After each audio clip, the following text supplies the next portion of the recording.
joining us right now because I need answers. And maybe I'm starting to cross the line into irrationalism when it comes to the Sixers, or maybe I'm not. So I'm hoping our guest today can at least give me some sanity checks. And that is Kevin McCormick. He joins us right now on the live stream in virtual living color. Kevin, how you doing today? Josh, I'm doing good, and I'm glad that you volunteered me to be your voice of reason. It is a role I will take on with much pride. So, listen, here's the problem I have. And look, while the Lakers are collecting Pokemon characters at this point, I mean, they're just they're trying to catch every free agent they possibly get their hands on at this point. While the Heat ended up with Kyle Lowry and P.J. Tucker, by the way, DeMar DeRozan ended up in Chicago, and I'm still confused how that even happened. Even Doug McDermott is getting money with Nick, The Spurs. The Spurs, but who was the other guy? They signed the guy from Portland. Zach Collins? Thanks, Zach. I almost said Nick Collison, but it's Zach Collins. The point is that all these moves are happening and stuff, and the Sixers, they re-signed Korkmaz, and it's like, all right. Then 17 hours after Dwight Howard leaves, they signed Andre Drummond. And it's like, okay, you basically got a younger version of Dwight at this point. Like, you got another guy who can't shoot free throws, another guy who averages 3 fouls a game. All right. And I'm just wondering, Kevin, what is Morey doing? I don't understand what's going on. There's supposed to be Daryl Morey, the guy from Houston that was wheeling and dealing and making trades and doing all kinds of crazy stuff. And it's like, and now he's just like, he's acting like Brad Stevens.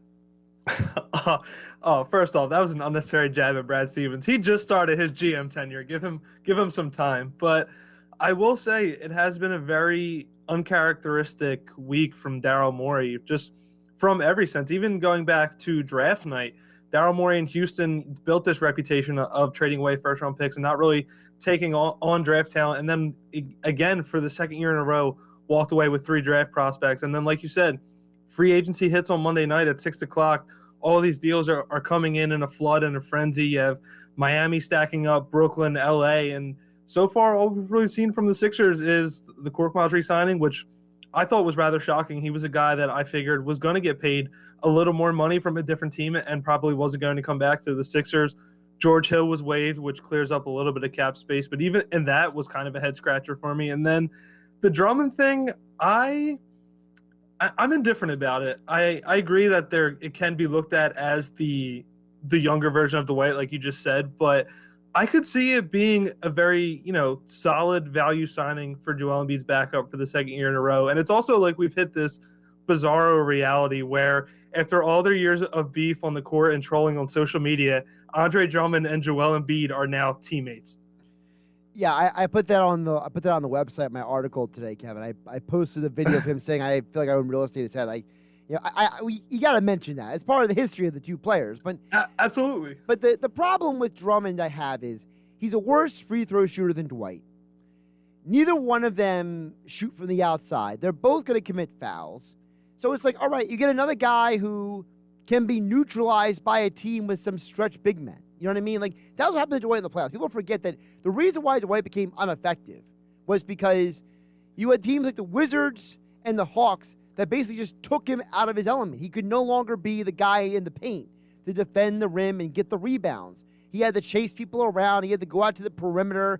I mean, there were times the Hawks that ran out of lamp. See, with the Wizards with Gafford and with the Hawks with Collins, they had these athletic guys, and Drummond can't chase those guys either. Drummond's just as much of a stiff as Dwight at this point. So I just feel like it's almost like a lateral move. I feel like it's so unlike Daryl Morey. Daryl Morey, he's the risk taker. He's the gambler. He's the gunslinger, whatever you want to call him. And it's like, I feel like Daryl Morey was given some valerian root and some chamomile, told to take a nap, and now Elton Brand's running the team again.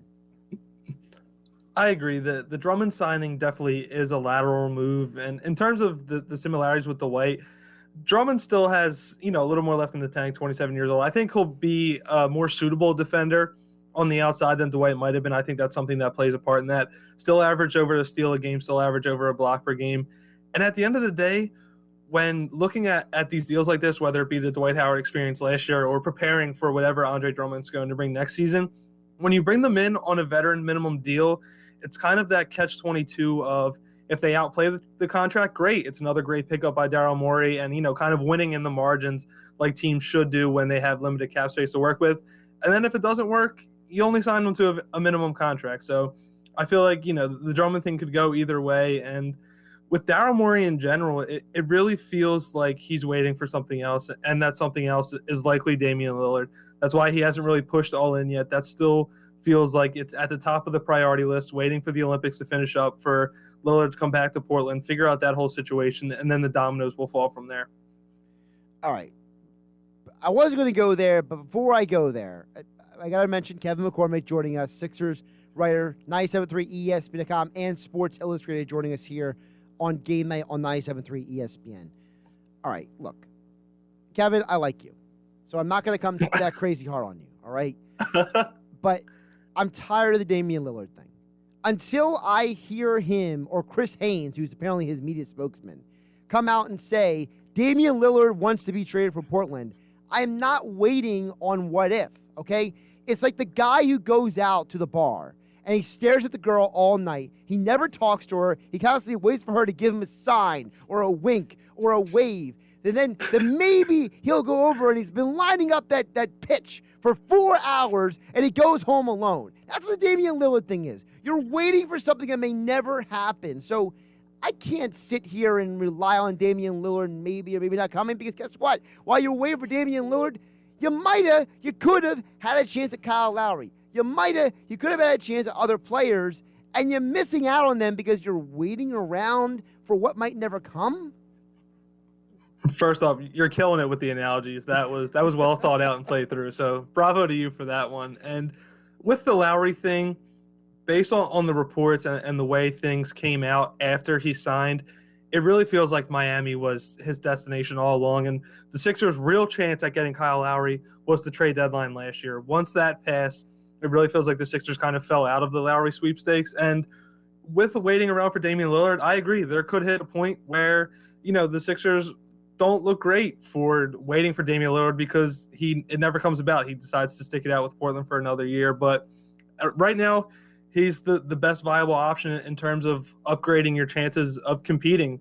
We're talking about Brooklyn still has their big three, Milwaukee, Miami stacked up. You need needle movers. And in terms of what was out there in the free agent pool, kind of outside of Kyle Lowry, from a fit standpoint on the Sixers, it really feels like Damian Lillard is the only needle mover. So that's why they're kind of stuck in this position of waiting to see how things play out with him. Now, one thing we do know is Sixers did just announce that they are waiving George Hill. So explain to the audience what the significance of that is and what that might mean for them. Does that mean they can go out and get more free agents? Does that mean that they are going to have more flexibility? What kind of flexibility does that mean? Because like I said, the Lakers have collected Pokemon in the last 24 hours. I mean, you go down a list of guys they just acquired, you're just like, first of all, you forgot Malik Monk's in the league, right?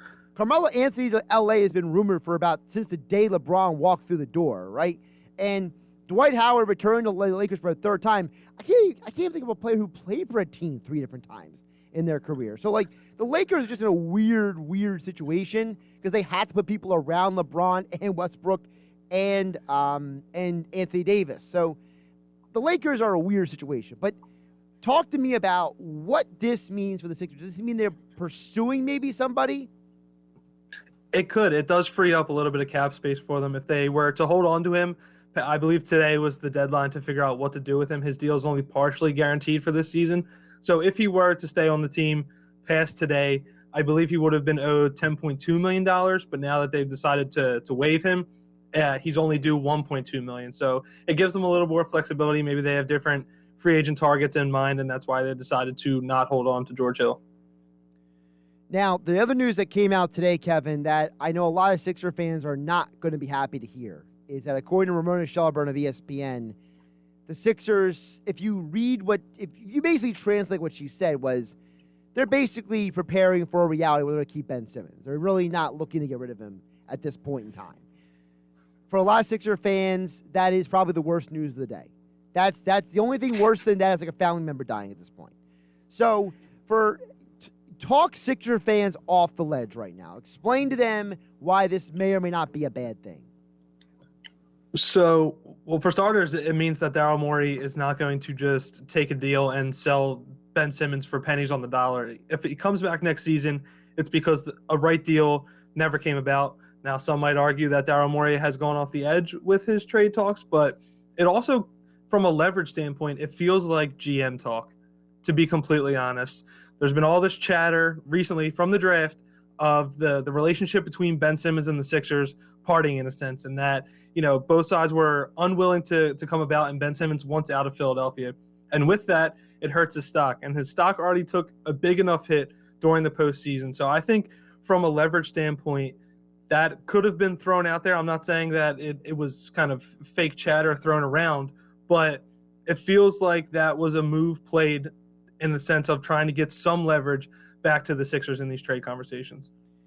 And listen, I can accept that because of this reason. And this is where Mike Gill and I are 100% on the same page. If you're trading Ben Simmons, you don't want Andrew Wiggins.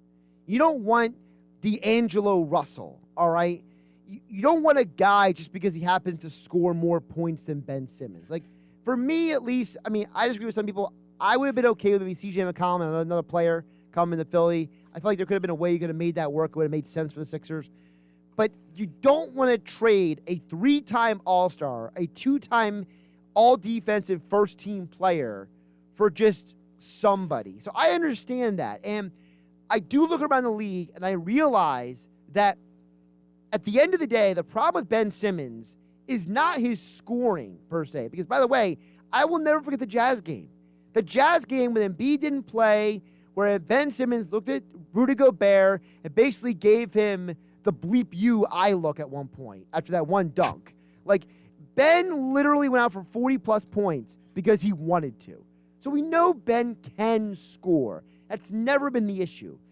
Ben's problem is mental to me, Kevin. And I'm just concerned that if Ben comes back and he's the same Ben he's always been, that the act is just going to wear thin, and the Sixers could have maybe avoided this. But I understand at the same time, you don't want to trade Ben Simmons for nothing. So I'm really stuck in this limbo right here. Listen, you're 100% correct. There is a very, steep catch-22 with all this Ben Simmons stuff. And Mike Gill's been kind of harboring on it for weeks now that there's a lot of Ben Simmons trades out there that make the Sixers different, but doesn't necessarily make them better. And that is the problem with trading a guy like this. Like you said, he just turned 25, multi-time All-Star, will be in the Defensive Player of the Year conversation for possibly the next decade. One of the league's top facilitators, is great in transition, has shown very nice flashes of taking that next step, and is locked up for 4 more years. You don't move on from a guy like that just for the sake of doing it and one bad playoff series. The cooler heads are going to prevail. You don't, like you said, bringing in an Andrew Wiggins or a D'Angelo Russell, that doesn't get Joel Embiid any closer to a championship. And while people may question the fit and the play style because of what happened in the playoffs, you also need to reference back to the regular season where the Sixers finished top in the Eastern Conference. So it's not like the Ben Simmons thing doesn't work. It only has to be, adjusted for the sense of an upgrade. It's not, he doesn't have a bad contract. He isn't a washed player. So he has to be dealt in a move that is going to make the Sixers better, because, if you get in this rabbit hole of flipping him just for assets just to get it done, then we could be talking about, wasting the asset of Ben Simmons, where he could have got you an all-star level caliber player, and you jump the gun by trading him for Andrew Wiggins and draft picks. Kevin McCormick joining us here on Game Night on 97.3 ESPN, at Kevin MCC NBA on Twitter, Sixers beat writer for 97.3 ESPN.com and Sports Illustrated. Now, do we read anything? And I say this a little tongue-in-cheek, but, I'm a big believer that in sarcasm there is truth, okay? Dwight Howard, in his farewell post to everybody, he talks about how he loves Philadelphia, that the players he played with and the staff that always be family. At the very end, he says, and bend your knees. He has 4 laughing emojis after it. So in Dwight's mind, he's having a little fun with Ben Simmons. But is there maybe something to read into that? Is there maybe something to say, maybe people were trying to help Ben, but Ben just couldn't absorb the help that was being given to him? I don't know. I think you're looking into it a little too much. All throughout the regular season, when Dwight Howard would jump into Zoom calls, the Ben Janice thing is something that he started in reference to himself during his own free throw struggles. So while it may look like a possible jab on the outside, it feels like it was more of an inside joke. Dwight just being Dwight. Because if you look back all through the regular season, Dwight Howard was one of the biggest public advocates of Ben, whether it be on social media, Zoom calls, whenever he could. He was someone that was always in his corner, wanted what was best for him, and, could have been one of the guys that he tried to take under his wing and help take that next step, which is the benefit of bringing in a veteran like him. So while I agree, the optics of it may not look great, especially after how things went down in the postseason, but I feel like it was more of a playful nature, and there was no kind of malicious intent from it. So, all right, so let's extrapolate that. So if it is a playful thing, okay, it's Dwight just being Dwight, we know how Dwight can be. He is that kind of personality. Is there something to be said for the fact that losing him might actually be bigger than we're realizing? Because to me, I felt like he brought leadership to this team, him and Danny Green. And now there's a report out there that Danny Green and the Sixers have this big gap between them and a deal. If Dwight's going to leave, he's somebody who, he was a bit lighthearted. Maybe he lightened up the room sometimes. Maybe he broke the tension in the room at times. He was a guy I felt was like a pseudo enforcer. He drew attention to himself, take it away from Ben and Tobias and Joel. And now you lose that guy. There's a part of me that wonders, if you lose Dwight and you maybe lose Danny Green, the two of them could be a huge loss people don't realize. Absolutely. If the Sixers lose Danny Green, it will be a very huge blow that might not seem it at first, but 2-3 months into the season, we'll be talking about, how valuable Danny Green was. Just from the sense of a glue guy standpoint, everybody loved him. He was so well spoken. He's been around the block. He'd won with San Antonio, he won with Toronto, was fresh off that Lakers. When you have young superstars who haven't done it before, the best kind of guys to put around them are guys who have been there before. I said it all year. I think Danny Green was the unsung hero of the starting lineup. I think you saw his impact on the floor when he got injured during the playoffs and wasn't able to play during that Atlanta series. And I think the same thing with Dwight. All through the year, a lot of the younger players talked about how great Dwight was behind the scene and taking them under his wing and kind of, he helped show them the ropes of the NBA life. And I agree, if they're both gone and you're losing your two, veteran guys in the locker room who have won championships, that most certainly affects a locker room dynamic. Do we have any good news in the Sixers right now? Is there anything positive we can talk about Philadelphia right now, aside from a T. Seibel playing for Australia? There's been some chatter. I believe Keith Pompey just tweeted about it as well, that Gorgeous Niang from Utah is potentially linked to the Sixers now. It could be, a Mike Scott replacement. Isn't a flashy name to say the least, but fills a role, adds more shooting to that second unit. And as sad as it sounds, it feels like we're going to have to play the waiting game in terms of free agency and how the rest of the things play out. So things might not look great now, but I think Daryl Morey is far from done before we hit the start of next season. So there's positivity in the future, I would say. So you're preaching patience. Absolutely. I believe the words were trust the process for years. I don't know. I forget. Yes, it was trust the process. But depending on who you ask, that might be duplicitous with a 4 letter word. So,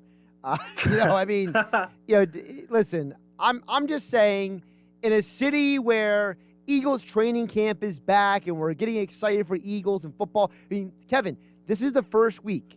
Until middle of February, there will be a football game of NFL or college football every single week. All right? I'm excited. All right? The Phillies won 2 games in a row. I'm semi-excited. Chuck Fletcher's made 20 trades. I'm actually getting interested in Flyers hockey again, right? And then the Sixers give me Korkmaz and Drummond. And I'm just like, come on, guys. Like, you're spoiling the mood here. I could agree to that, but the one thing I will say, listen, you said all that about Daryl Morey at the top of how quick he can make a roster turn. And listen, we saw it on draft night last year as well, how fast in the blink of an eye Daryl Morey completely revamped the Sixers starting lineup. So while things may not look great now and they look quiet and slow, a week from now things could be drastically different. Daryl Morey has never been known to sit on his hands. I don't think he's sitting on his hands now. Things are in the works behind the scenes. So while things may, like I said, they may look bleak now, but there is positivity in the future. I don't believe Daryl Morey is simply just going to run things back with kind of just plug-and-play players. All right, before I let you go, every week I post a Top 10 Thursday. People can check it out over at 97.3 ESPN.com. The latest one was on greatest players drafted by the Sixers. So they had to have been drafted by the team and have played at some point in Philadelphia. So, Kevin, I asked you to run it back, look at the list. I want to know your thoughts on the top 10 list. I liked it. I think it was pretty accurate. The one thing I will say, I think Ben Simmons deserves an honorable mention in there. Listen, it may not sound great right now, but an honorable mention. I'm not saying he belongs in the top 10. Other than that, I enjoyed the list. I'd maybe put Iverson 1 just for the sheer fact of his ability to put the team on his back and get them to the finals in 01. I think that should, garner him that number 1 spot. But I also don't hate the idea of putting Charles Barkley 1 because at the end of the day, he still is one of the best big men in NBA history. I think Charles Barkley is arguably the most underappreciated player in NBA history. I don't think people appreciate how great he was at an elite level. The fact that he was his height and did what he did as a power forward, to me, will never be talked about enough. And that's just my opinion. I feel like if he would have won a title, we would be talking about Barkley, the top 20 player of all time. But because he never won a ring and he lost to Jordan like half the league did, that we kind of put those people in a different category. You know what I mean? It's like if you don't win a ring, we treat you differently.